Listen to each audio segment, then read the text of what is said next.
பாபா ஓர் கருணாலயம், பாதம்தான் கமலாலயம். பாபா ஓர் கருணாலயம், பாதம்தான் கமலாலயம். சாயப்பா உறவுகள் அனைவருக்கும் வணக்கம்.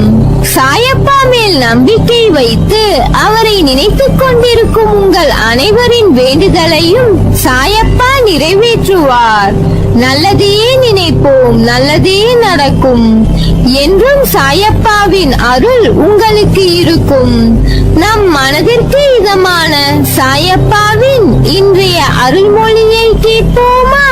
அன்பு குழந்தையே, உன் கனவுகள் எல்லாவற்றையும் நான் அறிவேன்.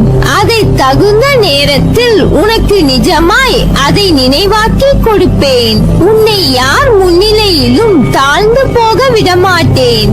உன்னை மிக விரைவில் வெற்றி கிரீடத்தால் அலங்கரிக்க போகிறேன். அதற்கு கொஞ்சம் பொறுமையாக இரு. அதற்கான வாய்ப்பையும் உனக்கு ஏற்படுத்தி தரப்போகிறேன். வாய்ப்பை உன்னுடன் நான் இருந்து அதை பயிற்றுவிக்க போகிறேன்.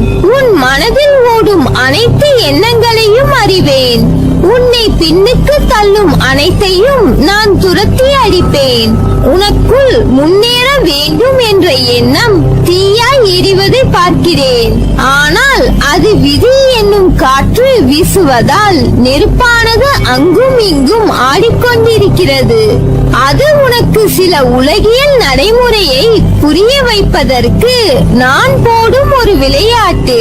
அதில்தான் நீ இப்போது உள்ளாய். அதை போராடி அழுகையும் துன்பமாய் வந்த போதிலும் அதில் நிலை பெற்று உறுதி பூண்டாய். என்னிடம் என் குழந்தையாக ஆகிவிட்டாய். இருப்பினும் மாயையும் விதியும் உன்னை ஆட்டுவிக்கும் போது நீ கலங்குவதை பார்த்து என் மனம் துடிக்கின்றது. உன்னை கலங்க விட மாட்டேன்.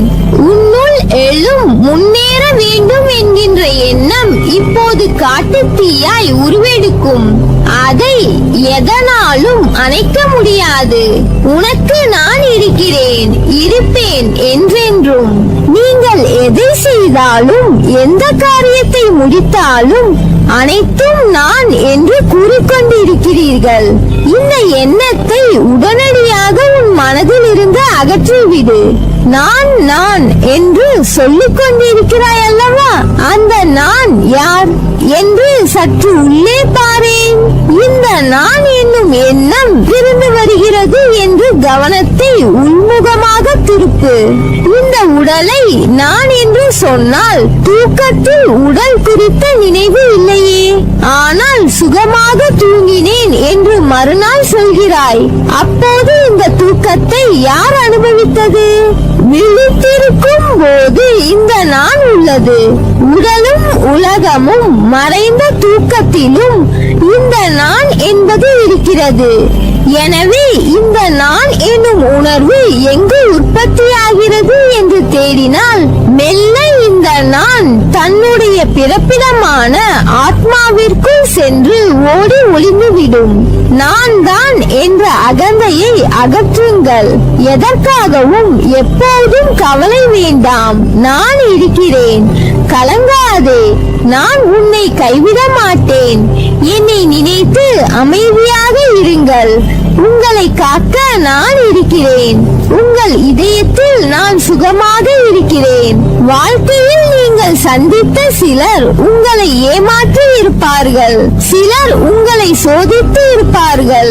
சிலர் உங்களை பயன்படுத்திக் கொண்டு பிறகு அவமானப்படுத்தி இருப்பார்கள். இவை எல்லாம் உங்களுக்கு அவர்கள் கற்றுக் கொடுத்த பாடங்கள் ஆகும். அவர்களால் தான் இன்று நீங்கள் மிகச்சிறந்த மனிதனாக வாழ்கிறீர்கள். நீங்கள் எவ்வளவு உயர்ந்தவர்கள், எவ்வளவு மேன்மையானவர்கள் என்று உங்களை பார்க்கையில் எவ்வளவு பெருமையாக உள்ளது தெரியுமா? வாய்ப்புகள் விலகும் போது அதை எண்ணி கவலைப்படாமல் எல்லாம் நன்மைக்கே என்று தொடர்ந்து முயற்சி செய்தீர்கள். அதனால்தான் இன்று வாழ்க்கையில் மிகப்பெரிய வெற்றி அடைகிறீர்கள். இன்னும் பல வெற்றிகள் உங்களை தேடி வரும். மரங்கள் வளர்ந்து இலைகளால், காய்களால், கனிகளால், பூக்களால் இருக்கும் மரத்தை ரசிக்க யாருக்குதான் பிடிக்காமல் இருக்கும்? ஆனால் அந்த நிலை வருவதற்கு அந்த மரம் படும் பாடு, தன்னையும் காத்து தன்னை நம்பி நிழல் தேடி வரும் அனைவரையும் காத்து தன் மேல் அடைக்கலமாய் தங்குவதற்கு வரும் உயிரினங்களையும் காத்து மிகப்பெரிய நிலைகளை கடந்து வருகிறது. அப்படி இருக்கையில் மனிதன் தன் நிலையில் வெற்றிகரமாய் நின்றிட எதிர்கொள்ள வேண்டியதும் கடினமாகத்தான் இருக்கும். சோதனையை தாங்கி நகர்ந்து வரும் அந்த சிறிது நேர போராட்டம் தான் உன்னை எப்படி என்று உனக்கே தீர்மானித்து காட்டும். ஒரு தாய் தன் பிரசவ வலியின் போராட்டத்தை தாங்கிய அந்த நிமிடங்களுக்கு பிறகுதான் உயிருக்கு மேலான குழந்தையை ஈன்று எடுக்கிறாள். தந்தை எத்தனையோ போராட்டங்களை தன் குடும்பத்தை தாங்குவதற்காக எதிர்கொள்கிறார். இதை போல ஒவ்வொரு கட்டத்திலும் போராட்டம் இருக்கத்தான் செய்யும். அப்பா, அப்படி என்றால் வாழ்க்கை என்றாலே போராட்டம் தானா என்றால் இல்லை. ஆனால் வாழ்க்கை என்றும் ஒரு கோட்டில் செல்லாது. அதை அடுத்த கட்டத்திற்கு எடுத்து செல்லும் போது அதன் நிலை பெரிது. அதற்கான சூழல் மாறுபடும். அதுதான் போராட்டமான நேரம். போராட்டங்கள் தான் வாழ்க்கையை வாழ கற்றுக் கொடுக்கும். அதைதான் உன் அப்பா போதித்து வருகிறேன் உன்னிடத்தில். வெற்றி அடைந்தால் அடுத்த போராட்டம் இல்லையா என்றுதானே உன் கேள்வி. உன்னுடைய வாழ்க்கை அடுத்த கட்டத்திற்கு எப்பொழுதெல்லாம் செல்கிறதோ அப்போது போராட்டம் தொடரும். இந்த போராட்டத்தின் வெற்றி என்பது மிக விசேஷமானது. எதனால் என்றால் உன் வாழ்க்கைக்கான முதல் தளம் போராட்டம்தான். நீ இப்போது எதிர்கொள்வதில் வெற்றி பெற்றால் பக்குவம் என்ற பொக்கிஷமாக மாறுவாய். அதனால் தான் கூறுகிறேன், உன் மனதில் இருக்கும் கேள்விகளுக்கு இன்று விடையளிக்கிறேன். சுயநலம் இவ்வுலகில் அகன்று இருக்கிறது. எல்லா மனதிலும் சுயநலம் இருக்கிறது.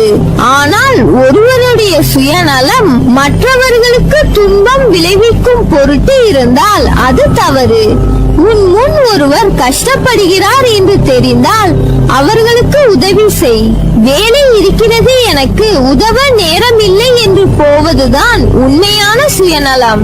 சில பேர் தாங்கள் முன்னேற வேண்டும் என்பதற்காக மற்றவர்கள் முன்னேற கூடாது என்று நினைப்பது சுயநலம். அவர்களுக்கு பொறாமையை தூண்டிவிட்டு மற்றவர்களுக்கு கெடுதல் நினைக்க வைக்கிறது. அதைத்தான் நான் தவறு என்று கூறுகிறேன். உன்னால் இயன்றதை உதவியாய் செய். செய்யும் உதவியை சொல்லிக் காண்பிக்காதே யாரிடமும். நீ செய்த உதவிக்கு பயனில்லாமல் போய்விடும். நான் முன்னேற வேண்டும் என்று எண்ணுவது சுயநலம் அல்ல. அப்படி நீ சிந்தித்தால் அது மற்றவர்களின் முன்னேற்றத்தை நீ விரும்பவில்லை என்று அர்த்தமில்லை. அந்த பார்வை உன் கண்ணுக்கு புலப்படவில்லை என்று அர்த்தம். மற்றவர்கள் உதவி என கேட்டிருந்தால் அவர்களின் கஷ்டத்தை நீ பார்த்தால் கண்டிப்பாக உதவி இருப்பாய். அதில் தவறில்லை. உனது நல்லது கெட்டது என அனைத்துமே நான் அறிவேன். உன்னிலும் உன்னை சுற்றியும் எல்லாம் நான் நல்லதாய் நடக்கச் செய்வேன். உன் தாய் தந்தையாய் நான் இருப்பேன். உன்னை என் இதயத்தில் சுமந்து அரவணைப்பேன். நீ என் பரிபூர்ண அருளும் ஆசீர்வாதமும் அன்பும் பெற்ற என் செல்ல பிள்ளை.